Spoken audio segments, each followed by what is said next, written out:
And welcome to my late 18-week update. I like I had waited a couple of days to see if I could come up with more things to talk about for this week, and I really just can't think of anything.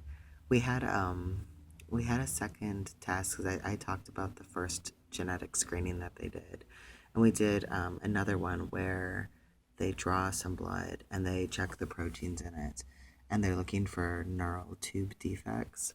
So that can be either at the base of the spine, and when that is left open and doesn't fuse all of the way, usually due to a chromosomal issue or a folic acid deficiency, that's spinal bifida.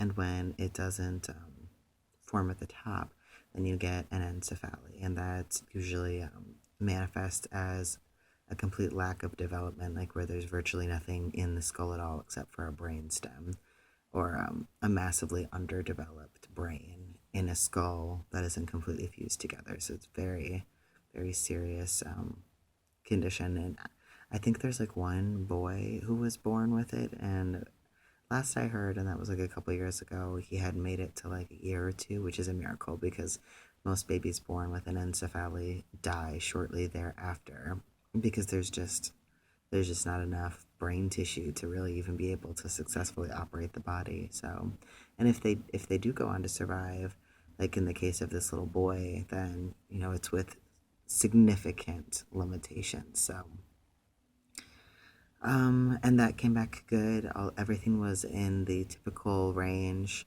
to indicate that there's nothing really to be concerned about as far as a neural tube defect goes. So there was that. The baby is the size, or rather, the fetal fruit of this week is a bell pepper. And peppers are fruits. Actually, a lot of things are fruits that you wouldn't think are. It's 5.5 inches long and it weighs almost 7 ounces. So it's getting bigger for sure. And I'm noticing more and more movement all the time, which is not surprising because it's getting bigger. I think that's about everything that comes to mind. There weren't really any questions, so there's nothing to touch on there. Yeah.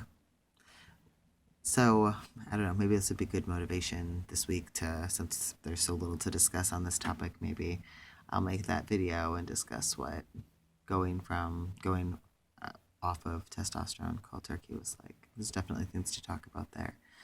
At any rate, as usual, if you have questions or concerns, feel free to comment them or message them or however you want to communicate that.